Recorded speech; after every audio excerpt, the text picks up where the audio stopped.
Hey, do you want to put on a clip show and listen in on Richard and James's last debate before the campaign trail begins? I got 6 Bombays and a dozen boxes of Dominion Ale in a mini fridge. Dominion Ale? The old smoothie? No, thank you, Kayla. I'm just going to focus on doing a good show of our own. Jesus, did something happen? Do you want to talk? I'm just a little angry at myself for rising to Sally's occasion. I didn't want these debates to turn into a slug match, but that woman just makes me so competitive. I need a reset. Let's just do the show. Okay. But I can still drink though, right? Yes, Kayla.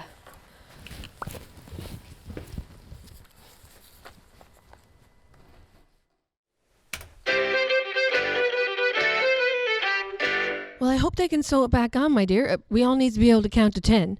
Drive safe. Our next caller is Rodney, a firefighter who responded to an emergency at the Valley Mall. Welcome to the party, Rodney. How you getting on? Well, I had better days, that's for sure. What am I saying to the mall, man? Oh dear, what could the matter be? And it's oh dear, what could the matter be? 7 old ladies got locked in the lavatory. They were there from Sunday through Saturday. Nobody knew they were there. The first old lady was old Mrs. Pym. She went inside on a personal whim. She somehow got stuck twixt a pole and a rim, and nobody knew she was Gold. there. The second old lady was old Mrs. Draper. She used to toy.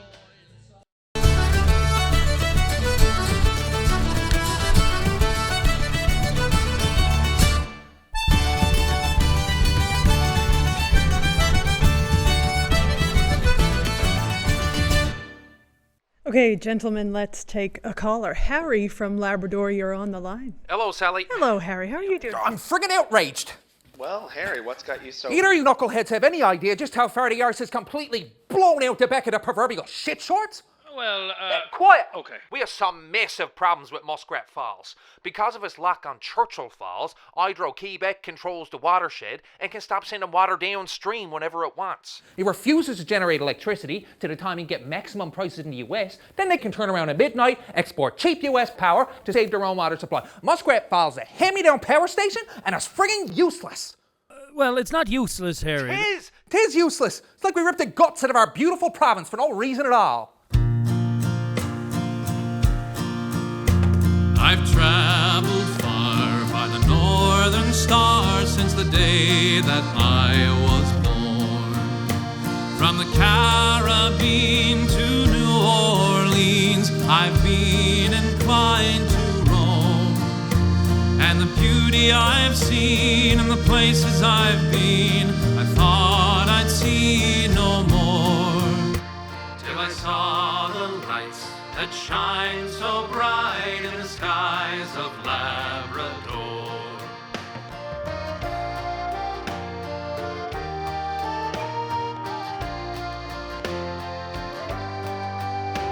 Sometimes when I'm down, there's no one around to tell my troubles to.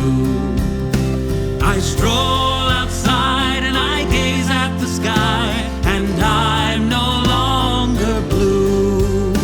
The night is still as I drink up my fill, as if I see no more.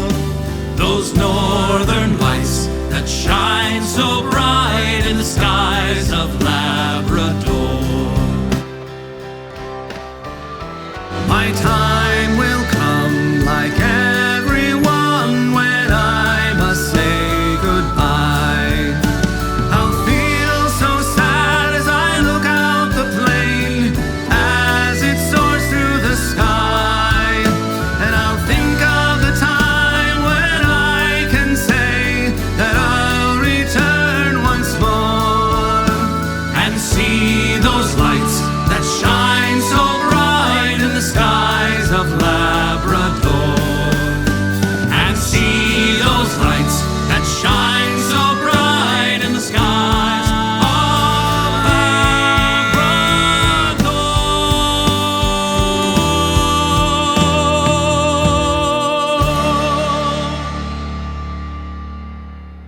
And thank you for your call, Harry. It's nice to see that you two have finally done the required reading on Labrador. And Richard, do you think that James' mishandling of the Muskrat Falls makes him Joey Smallwood of our day? As fair and unbiased as usual, Sally. Yes, I do. It was a specter of that horrible arrangement that led to you, James, and your cabal of cronies to go so blindly after Muskrat Falls at all costs. What was meant to be a potential fiscal and moral remedy for the worst deal in Newfoundland and Labrador history ended up being just the latest disaster in a history rife with them. Disasters. Yes. Such as? The third old lady was old Mrs. Purdy. She paid her penny and inside she darted. What a waste of a penny, 'cause she only farted and nobody knew she was there. Such as? Atlantic Accord, equalization, this is just the latest. Instead of blindly going ahead with a mega project, James' government could have used their leverage with the feds to broker a deal with Hydro-Quebec. They could have pushed for a mutually beneficial agreement with the watershed before they approved development in Caucasus. But here we are, yet again, living and dying at the whims of an unfriendly provincial partner. Inciting a war with Quebec is not a good idea. I know, I'm not talking about war. Hydro-Quebec is one of the best-run utilities in the world. It would be to our advantage to work with them instead of fighting with them. But I do feel, after the one-sided Churchill Falls contract, it has a moral obligation to help us out of this Muskrat Falls mess. Oh, a moral You sound very naive. We can work with Quebec. In fact, we have to. We are neighbors. We're always going to be tied together.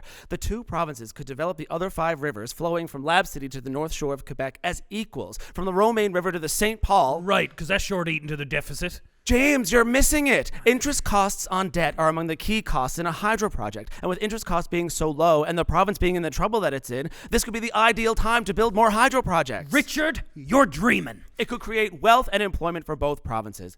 It all went wrong in the 1960s. The federal government persuaded Newfoundland and Labrador not to ask for the transmission corridor through Quebec. They wanted to placate Quebec nationalists, so we ended up with a one-sided Churchill Falls power contract. We had a right to the power corridor through Quebec. The Canadian Constitution said so. No, they were right. If Smallwood had pushed that corridor, that would have given the Quebec separatists all the ammunition they need to convince the public in Quebec that this was some big intrusion on Quebec sovereignty. Sure, Quebec nationalism was rife in the 70s. Sure, look at what happened in 1995 in a referendum in Quebec. A united Canada held on by the skin of its teeth. There were only 54,000 votes separating the nationalists from the sovereignists. Smallwood may very well have saved this country by going against Newfoundland. Now, sure, Brinco. Now, they could have negotiated a much better final power contract, but Hydro-Quebec simply had all the cards. They were able to dictate the terms. Oh, Smallwood the martyr, is it? The man, for all his faults, was a patriot. He campaigned for Canada in every cove, bay, and harbour in this province. He'd sold us on his dream of being Canadian, and we went with it. We voted him in for 23 straight years. It's not like we didn't have a chance to be rid of him. Tell me you're not defending him. I'm just sick of everyone saying he's the man who sold out our province's greatest asset. Negotiations weren't done by Smallwood, but by the private company who did the construction. They didn't ask his opinion. He had no idea what they were paying for the electricity. Joey Smallwood was so humiliated by the entire process, he didn't even attend the opening ceremonies at Churchill Falls. Joey took a bullet for Canada. He sided with Lester B. Pearson, and he saved the country and doomed the province. And that's a debt that must be repaid. That's a debt that he believed would be repaid. It's always so much easier to vilify the man than to look at the facts. The facts! The other night I went to sleep. I had an awful dream. Although it may not sound to you as bad to me, it seemed. I dreamed that Joey Smallwood had died and went to hell, and through some awful scheme in heaven he did dwell. He wasn't long in heaven. St. Peter had his doubts. He asked him for his passport, and there he found him out. And the devil looking up from hell say, "Here comes our man. I believe it's Joey Smallwood from St. John's, Newfoundland." The devil went away one day and left Smallwood in charge. He let out all the prisoners that the devil had in bars. Now we will hold an election and the ballots they will tell who will be the leader for the people here in hell.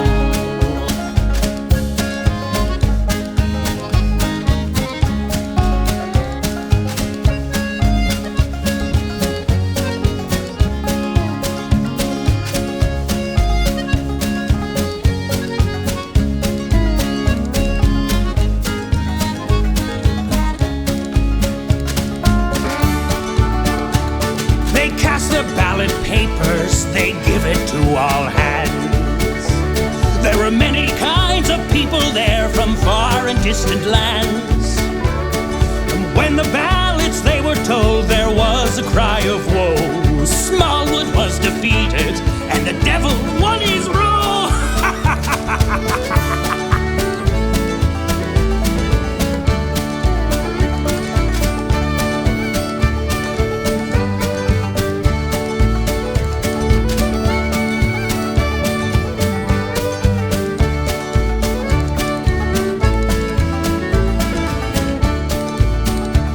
What will we do with Joey?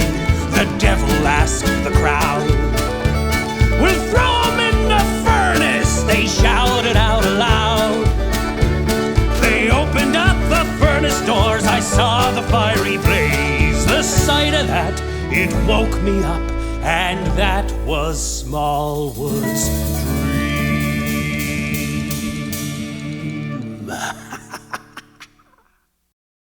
Wait.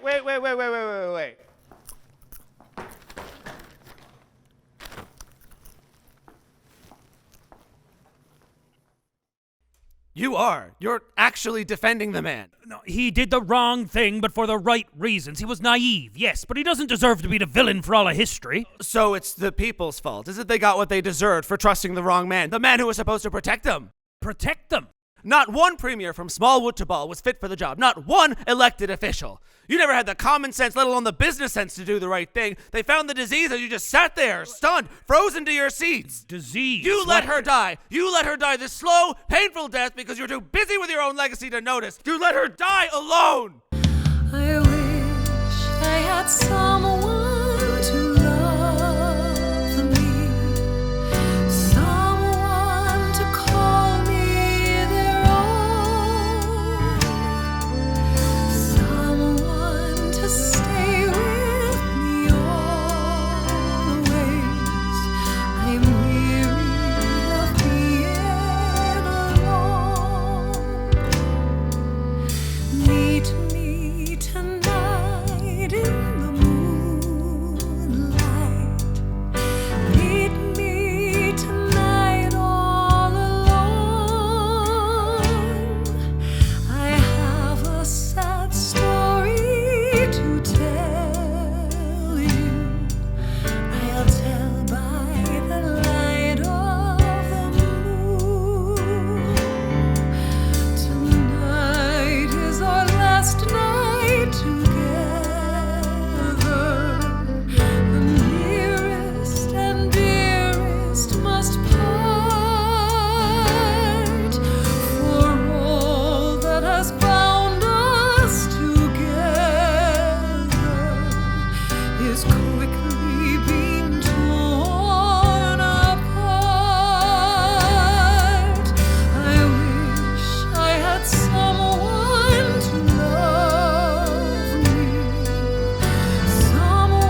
her suspender. She got tangled up with a masculine gender, 'cause she didn't know I was there, right? Gonna have to finish up, Rodney, my love. We have other callers. Do you think he's single? I think he's going to jail.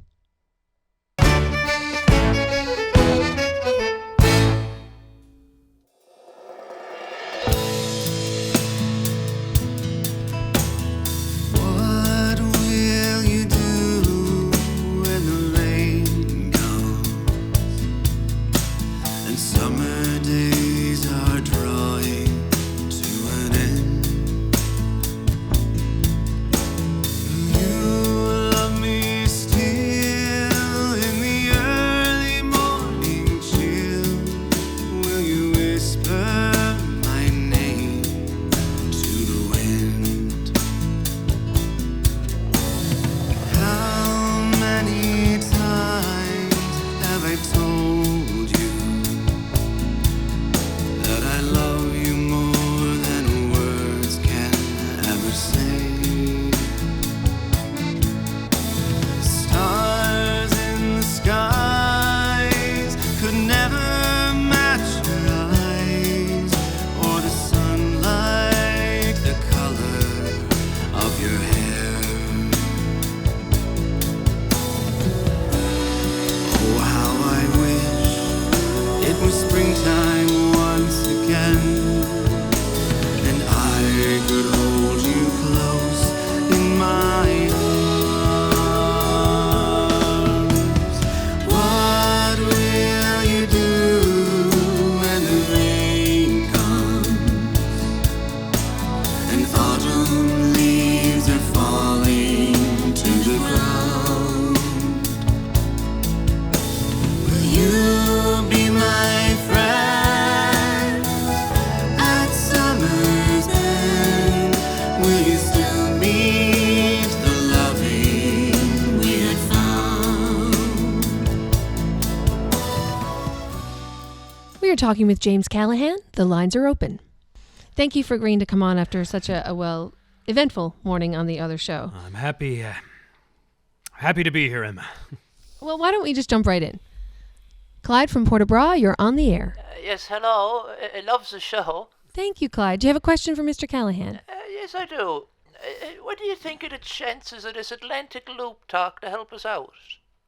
For our listeners who might not know what Clyde is talking about, the Atlantic Loop is a proposal that would see the federal government make a substantial investment in Muskrat Falls and allow power lines that would supply power to all 4 Atlantic provinces. Well, Clyde, if all goes perfectly, it could do a lot to help mitigate the high power rates and to bring the deficit back to a somewhat manageable level. Now, I know there will be many in my old caucus who will try and say that this was always the plan, but I can assure you it wasn't. This just happens to be one of the bright sides of the pandemic we currently find ourselves in. How do you mean? Well, if everyone's bankrupt, then no one's bankrupt. I mean, the Atlantic Loop becomes a fairly elegant solution to the money woes brought on by COVID for the entire eastern part of the country. So this should work out for us then. This should do it. Well, Muskrat Falls may only have the storage capacity to generate about 1/5 of the power that it is supposed to produce, and that only just about meets the power requirements of Nova Scotia. So again, it's up to Hydro-Quebec and how much water they decide to let come down the river. Maybe if we had been in a better financial position, if mistakes had been avoided. You look like you're having regrets, James.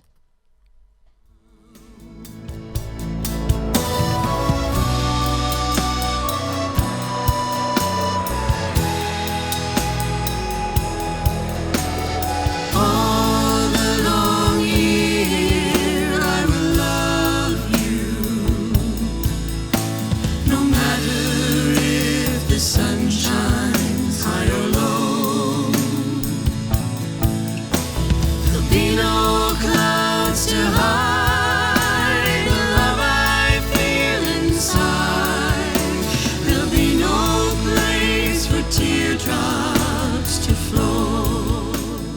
The feds have guaranteed our loan. Isn't that a big enough bargaining chip to force them to entice Quebec into playing fair? Well, it all depends on who's in power, who's in trouble politically, and how many seats they want to retain in Quebec in the next election. I honestly, I hope it goes ahead, Emma, but I can't say for sure.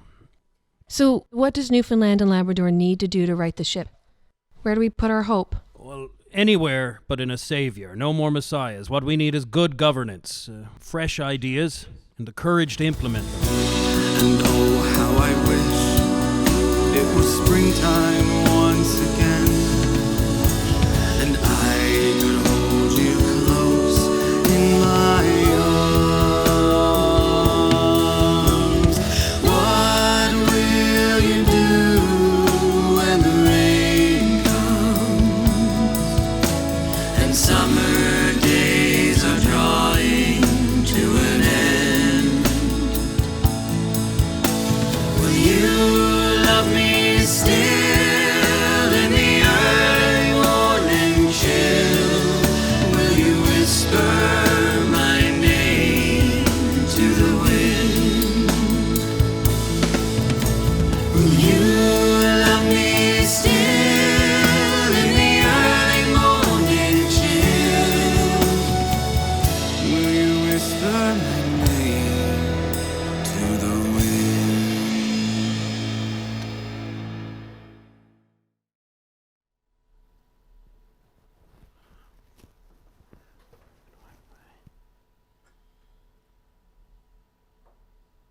James? Is Richard okay? I don't know. He seemed broken. If I'd walked away, just let him say what he wanted to say. Maybe if I hadn't provoked him so much. He did plenty of provoking himself, James. Just wanted to meet the man. Not,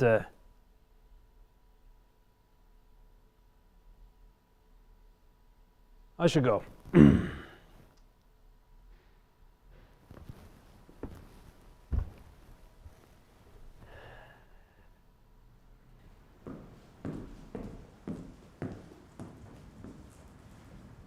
Andrea, Oh, you startled me. sorry.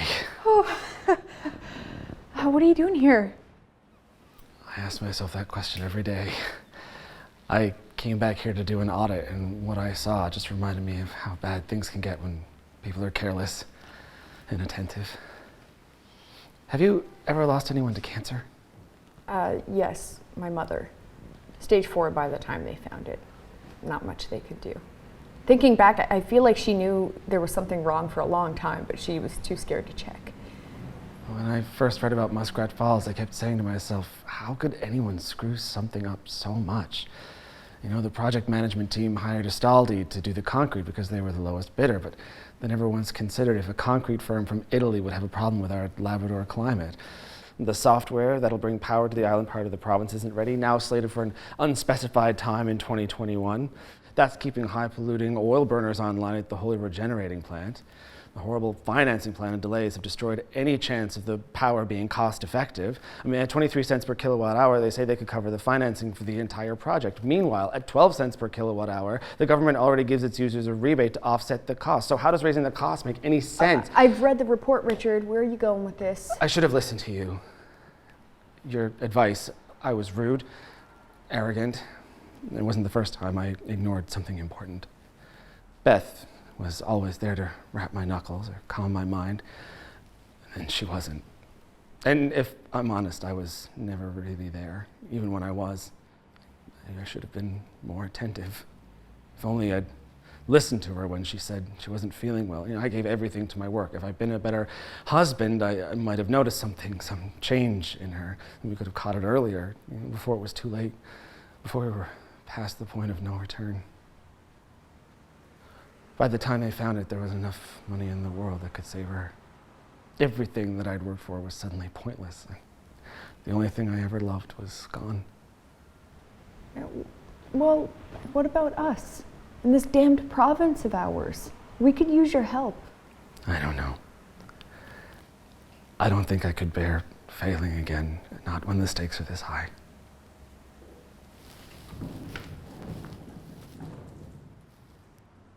Richard, I hope you reconsider.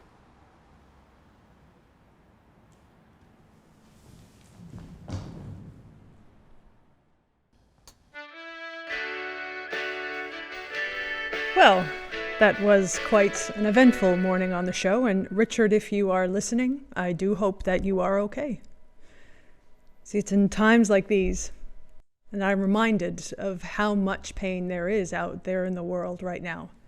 Virtually every country has been touched by death on a scale largely unseen by this generation up until now. We have isolation. We have depression. We have entire communities ripped down to the studs, screaming, "No more." And this pandemic has been raging for so long that we forget to consider the toll that trauma takes on all of us. And even though here in Newfoundland and Labrador we have all but escaped the true horror of these times, we could not escape the economic turmoil that it has created. In this province, we are facing a potential death of another kind. And even though it sometimes feels like this is just another tragedy in the long line of many, this somehow, it feels different. It feels permanent. And as I say that, I think it's important to remember that whatever pain we are faced with, whatever hurt that we are holding on to, and whatever dark cloud hangs above us all, this too, it will lift.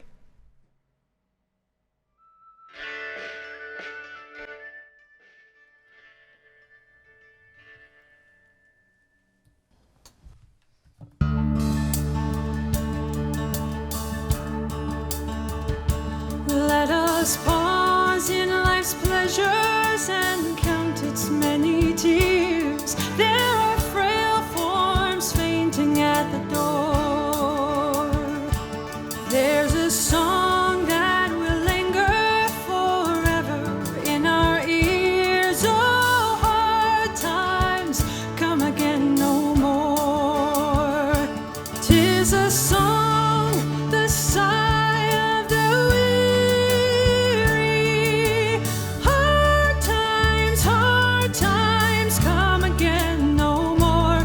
When uncertainty and worry gather round my cabin door. Oh, hard times come again no more.